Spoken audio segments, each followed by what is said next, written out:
All right, here's a brief presentation as a video that's meant to be a substitute for missing class this coming Tuesday. Let me say a quickie about this PowerPoint. I sometimes make these things in a way that's really got a lot of production effort in it with the hope that the video has some durability. I didn't do that this time. This is a one-off, and I expect this video to be watched for our class and only our class.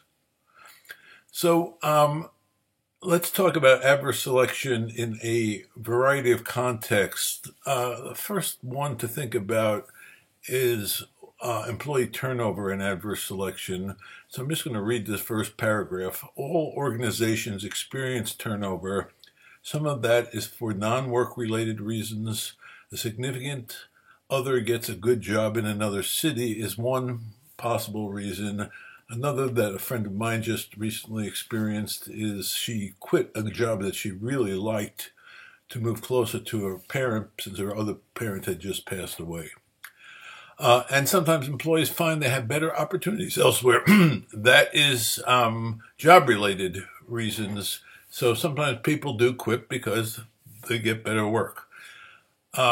Now we want to put an adverse selection spin on this, which is when the firm is doing poorly so it can't compete well for employees, the ones who leave are not random. The better ones tend to be the ones who leave. There is then quality deterioration of remaining staff. It also should be noted that when trying to hire under those circumstances, you're likely not to get the best people wanting to come to that particular firm because they can see it's not doing so well. Here's a different angle at the adverse selection. This is with senior employees. When there is an extensive job ladder in a company, employees who do well keep climbing the ladder. And climbing the ladder is an indicator of good performance for that particular employee. Elsewhere, we talked about the Peter Principle. People rise to their level of incompetence, and once they get there, they tend to stay there. Senior employees can then become deadwood. This is a form of adverse selection where the answer might be job reassignment or professional development for the employees rather than it should be forced severance. Okay, I'm going to talk about this Spence paper in the QJE, so let's take a quick look at it. This is it. It's called Job Market Signaling. It's a very famous paper, and if you were an econ student wanting to go to grad school, I would encourage you to read it, but right now I'm just going to talk about it. I just want to say that 1973 is the year of publication. QJE stands for Quarterly Journal of Economics. That's the econ journal that comes out of the Harvard econ department. I just put it as an aside because I thought it would be useful for your general education. There are three top general interest economics journals. Perhaps the most famous one is the AER, which stands for the American Economic Review and is published by the American Economic Association. The other one's called the JPE, standing for Journal of Political Economy, which comes out of the econ department from University of Chicago. So a placement in one of these is considered a top placement. I think most people tend to think of the AER as being the best among these three, but they're all very good journals. So let's talk about Spence's model. The signal in this paper is going to college. In the model, that is binary. If incurred, the student attends and graduates. So there is either that or no signal at all. Attendance has an explicit cost, which is tuition, and an implicit cost, which is the opportunity cost of the student's time. At the time of Spence's publication, 1973, the latter was probably the bigger cost, the opportunity cost of students' time. Right now, it's quite clear that the former is bigger, and some of the rest of the story might adjust for that reason. I'm going to give a quick overview of the paper, not get into too many details. So this is the model as you should understand it. ability on this axis is arrayed so that low ability is to the left, high ability is to the right. And the high ability people are the ones who opt for the signal. The low ability people opt for no signal. There's some boundary that's determined by the model, so we say it's endogenous for when this is the case. The market will infer that those who have incurred the signal have the average ability of the people above this bar. And for that reason, if you're actually to the right here, you would actually like the bar to move a little bit further to the right, because then the market makes an even stronger inference. Presumably, there are benefits to the market making this inference about ability. There clearly are costs to incurring the signal. This model only works if high ability people have a comparative advantage on the benefits or on the costs. So either the benefits are higher. So you can imagine that if a low ability person chooses to go to college and obtain this signal and gets through, then they get a good job, but maybe it doesn't last because once they're on the job, the ability becomes known through the work. So you can't keep the ability hidden forever. You only can keep it for a little time. So the reward for a low ability person to have this signal may be less than for a high ability person who has a more durable benefit from the signal. It also might be that high ability people can more tolerate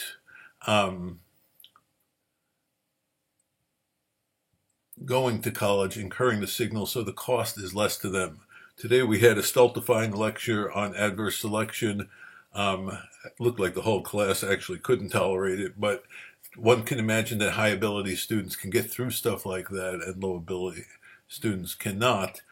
And so if there is this issue that the costs are different, that's another way of getting this sorting and using the signal as a way to sort, where incurring the signal says something about ability. Okay, now I want to ask whether or not the signal should be thought of as a continuous variable, or it really does make sense to be this discrete variable getting a degree or not. So the first one of these is to ask whether years of college prior to the degree make the variable more like a continuous variable. And so you guys should know there's something called the sheepskin effect. That is, the return to college may increase in the number of years of school, but until the degree, that return is modest. Once you get the degree, then there is larger benefits in terms of lifetime earnings thereafter. So the degree conveys a benefit, and to the extent that that's true, the binary choice model is still reasonable.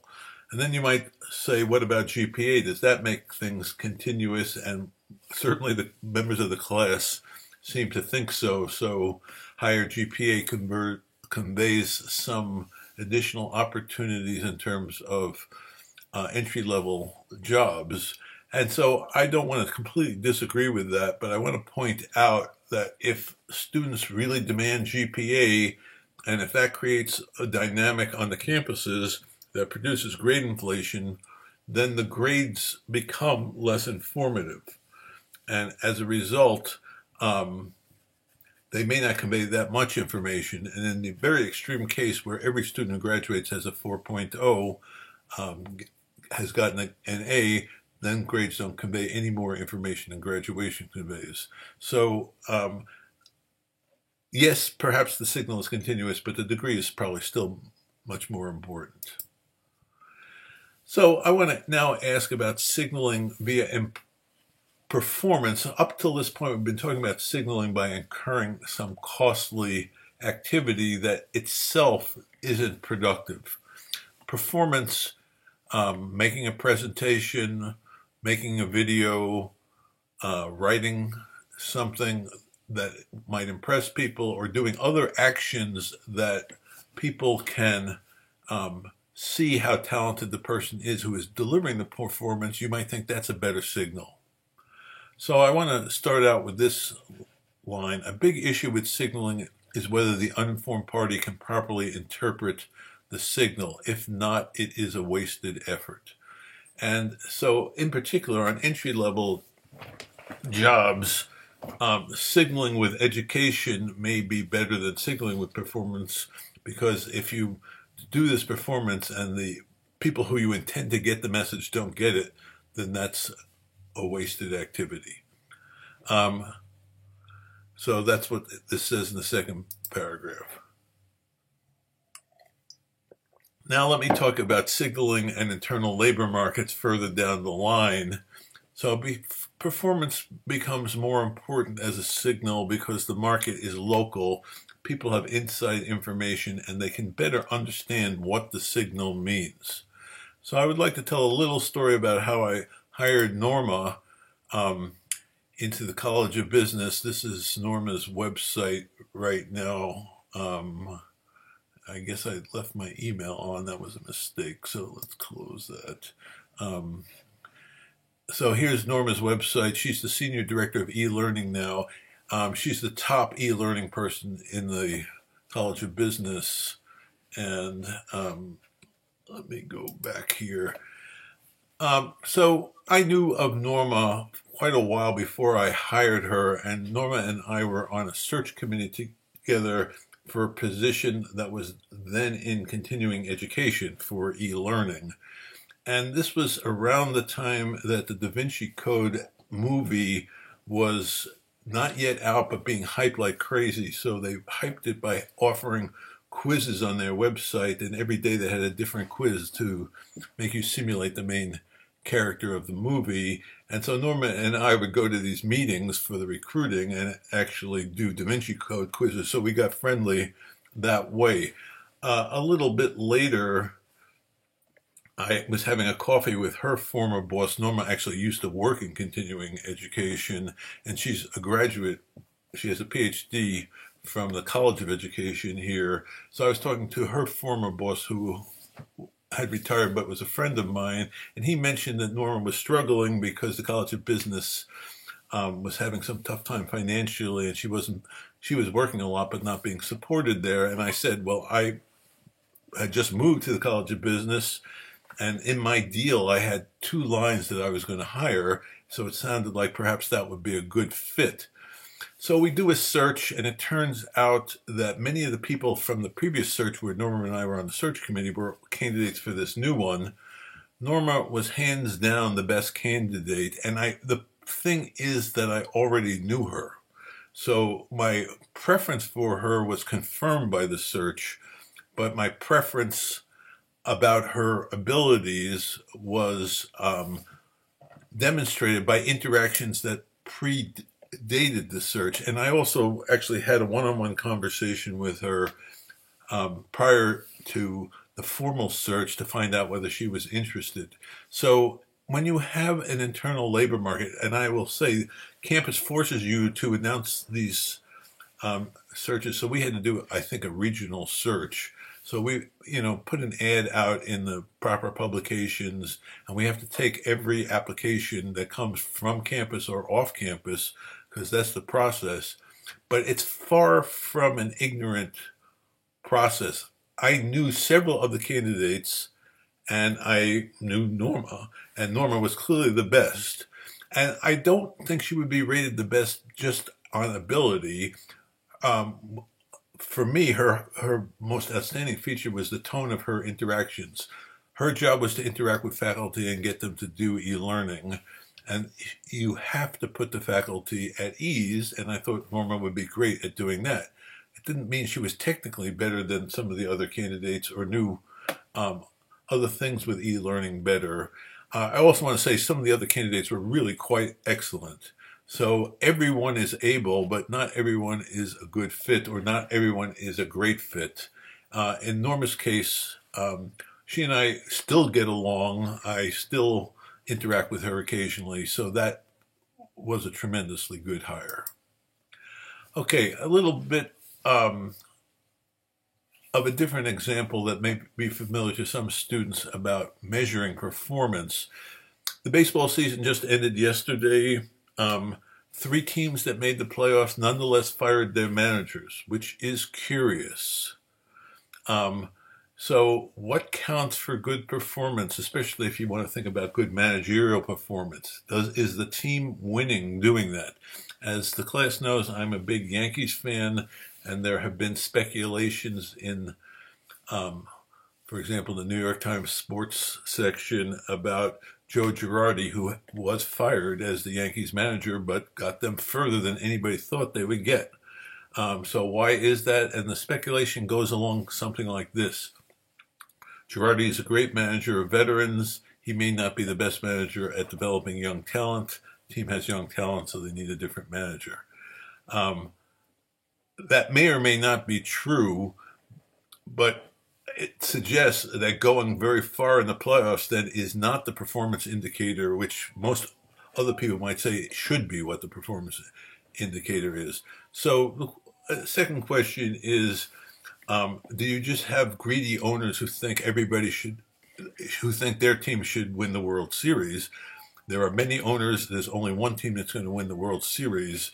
Is it possible that people have inconsistent expectations that are overly aggressive? And then the last question is, well, who's going to replace these guys? Are there people out there who really fit the bill in terms of what the manager should be like? The winning team in the World Series is the Astros, and their manager has been getting great reviews as far as managing young talent. So maybe the Yankees will try to hire him, but I would suspect he's going to stay with the Astros. And the question is, are there other people who could do that? That remains to be seen. Okay, I want to talk briefly about this paper that I wrote with Hadi Esfahani, just to show that we contributed to the literature. So here's our piece, hopefully it'll come up, called Efficiency Wages as a Signal of Firm Value. And it looks like my network is having a little trouble, so there it is, but it's actually went to the wrong page. So let's go to the previous page. There is a model of efficiency wages as a signal of firm value. And the idea here is that the employer also has private information, and the employer signals just like the employee signal. Let me go back here. As I previously said in class, the reality is two-sided asymmetric information. That is true. And for example, in the case of Norma and my communication, she has private information, I have private information, but we communicate with each other quite a bit over time. Internal labor markets allow, if you will, less costly signaling and more direct communication.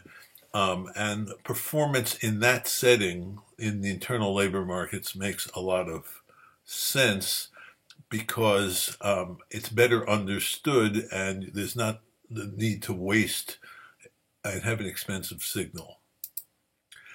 Okay, I thought I would conclude with this little cutie. The reward for getting our paper in the IAR, it turns out I did not get this coffee mug immediately. The IAR sent me a paper to review, and for reviewing the paper, I got the coffee mug. So that's still more than 20 years ago. I know I've kept it, and I use it to hold pens and pencils. So you can see the IE and the R there. So there's the coffee mug, and that's the end of this presentation. Thank you very much.